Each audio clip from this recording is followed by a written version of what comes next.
Buenas noches, hermanos. Estamos grabando hoy en lugar del hermano Juan Pacot porque tuvo un asunto de salud, se inflamó una muela y el tejido blando. Entonces estamos esperando que repose, que se desinflame y quizás el otro miércoles esté con nosotros. Pero voy a seguir con las oraciones que Moisés hizo al Señor Dios en momentos muy cruciales, ¿no? Hemos visto momentos tremendos que parece que fueron el momento más grave o más agudo o más peligroso. Sin embargo, hoy estamos viendo, después de que ocurrió aquel desastre del becerro de oro, que ha sido el pecado más grande cometido por Israel contra el Señor, y la intercesión que Moisés hizo para que Dios no destruyera al pueblo del todo, Moisés ahora está esperando la respuesta de Dios. Está preguntando qué va a hacer con el pueblo, porque el Señor prometió castigarles.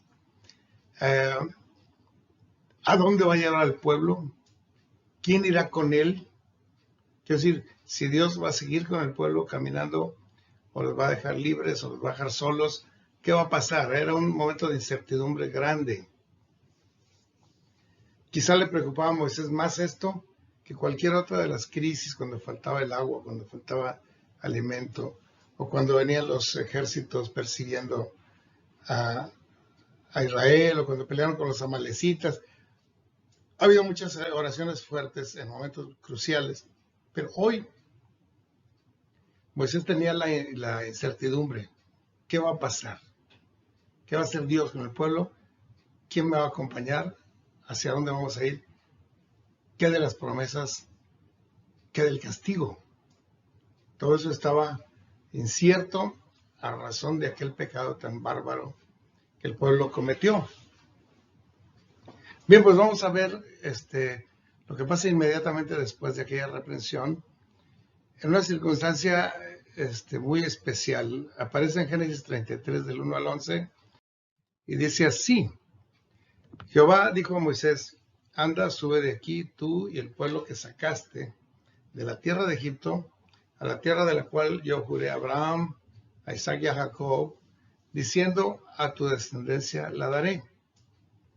Y yo enviaré delante de ti al ángel, y echará afuera al cananeo, al amorreo, al eteo, al fereceo, al heveo y al jebuseo,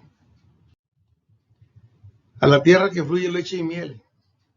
Pero yo no subiré en medio de ti, porque eres un pueblo de dura cerviz, y no sea que te consuma en el camino. Y oyendo el pueblo esta mala noticia, se vistieron de luto, y ninguno se puso sus atavíos. Porque Jehová había dicho a Moisés, di a los hijos de Israel, vosotros sois pueblo de dura cerviz, en un momento subiré en medio de ti y te consumiré. Quítate pues ahora tus atavíos, para que yo sepa lo que te he de hacer. Todos los hijos de Israel se quitaron sus atavíos desde el monte Horeb. Y Moisés tomó el tabernáculo y lo levantó lejos, fuera del campamento, y lo llamó el tabernáculo de reunión.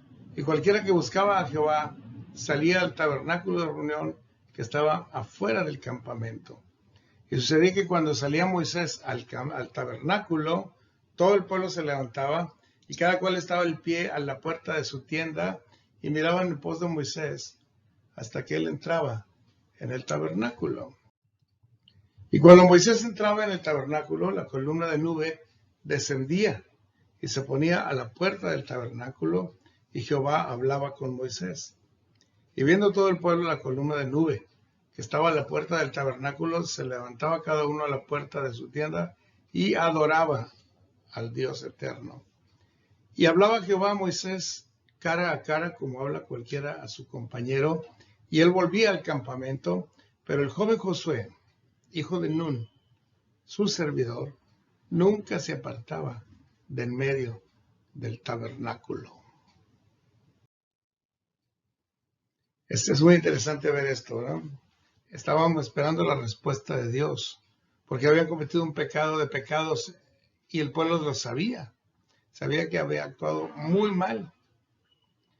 Querían saber quién iría con el pueblo.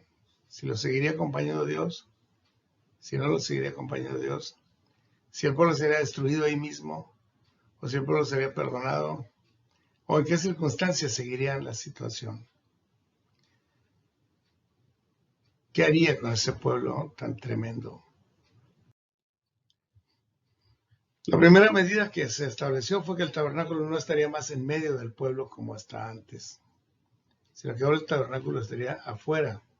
Y cualquiera que tuviera un asunto que tratar tendría que ir hasta allá, porque ya no estaría más Dios en medio de su pueblo, después de un pecado como este. Moisés continuaba su ministerio, sí, pero ahora lo tenía que ir a ejercer allá afuera.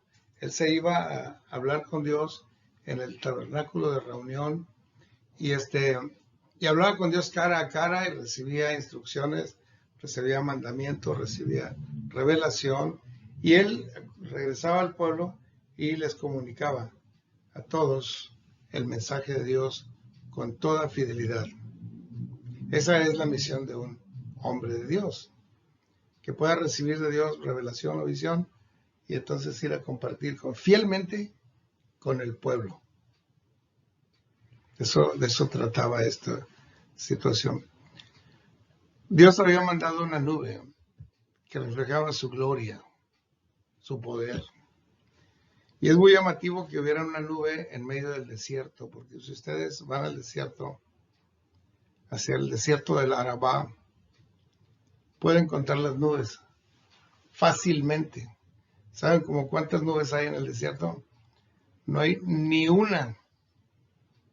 Ni una. Si alguien en el desierto ve a una pequeña nube allá a la distancia, es que va a llover. Y en el desierto no llueve, pueden pasar años y años sin llover.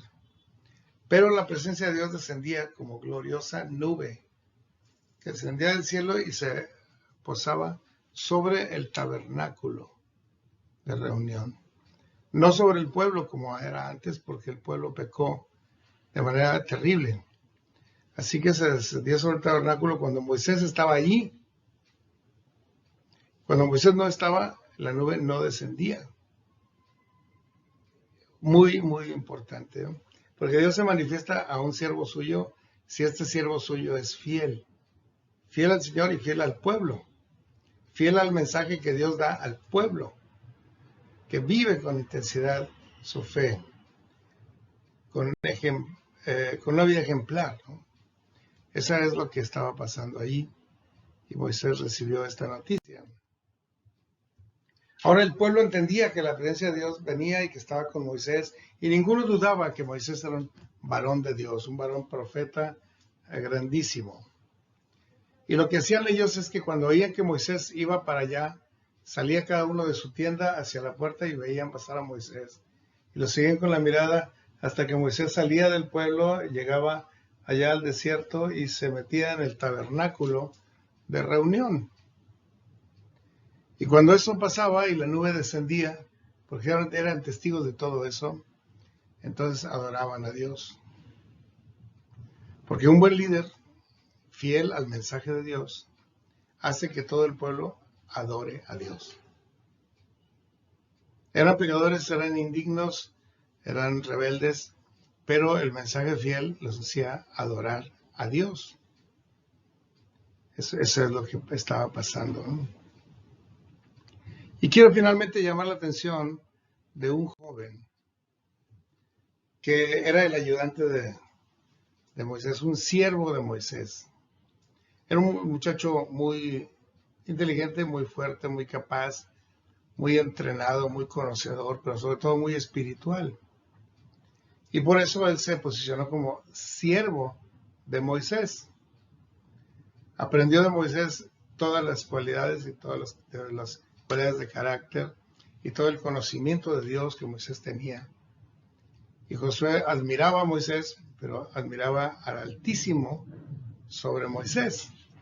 Él quería estar allá, dice la palabra que él permanecía en las inmediaciones del templo, del tabernáculo, todo el tiempo. Moisés iba y venía. El pueblo nada más iba cuando tenía algún asunto, pero Josué se quedaba todo el tiempo allá. Tenía hambre y sed de la justicia de Dios. Quería conocer a Dios más y más. Quería tener la presencia de Dios. Un día en una librería cristiana en San Antonio, Texas, estaban pasando un video. Era un video de una conferencia para ministerios juveniles. Y decía el hermano el predicador: debemos buscar que nuestros hijos estén en el templo la mayor parte de su tiempo libre. Porque esa estancia en el templo les hace crecer, les hace conocer a Dios, les hace amar la obra de Dios, les hace olvidarse de las tentaciones y del mundo y del pecado. Debemos procurar que nuestros hijos estén cerca de Dios, en la presencia de Dios, en la casa de Dios, el mayor tiempo posible. Y Josué fue un ejemplo. Llegó a ser un líder poderoso en las manos de Dios, porque Dios lo usó grandemente. Y eso es lo que puede pasar. Como la mamá de Samuel lo llevó al templo y ahí lo dejó, y se hizo un gran hombre de Dios, un sacerdote y un profeta, un juez. Dios hace grandes cosas con nuestros hijos si los entregamos en sus manos. Vamos a orar. Señor, gracias por tu palabra, porque aún en el tiempo del pecado y de la rebelión, tú tienes palabras de consuelo, de ayuda, de oportunidad y de tu dirección. Moisés pidió la dirección y tú la diste. Mandaste a un ángel, pero aún esto de enviar a un ángel para dirigir al pueblo fue por misericordia al pueblo, porque tu presencia los hubiera destruido ante tanto pecado. Pero tú mandas a un ángel para que los guíe bajo tus órdenes hacia la tierra prometida. Te rogamos por así como ese joven Josué, nuestros jóvenes amen estar en tu casa y andar en tus caminos. Pues te lo rogamos en el nombre de Jesús, nuestro Señor y Salvador. Amén. Dios los bendiga, hermanos. Nos vemos pronto.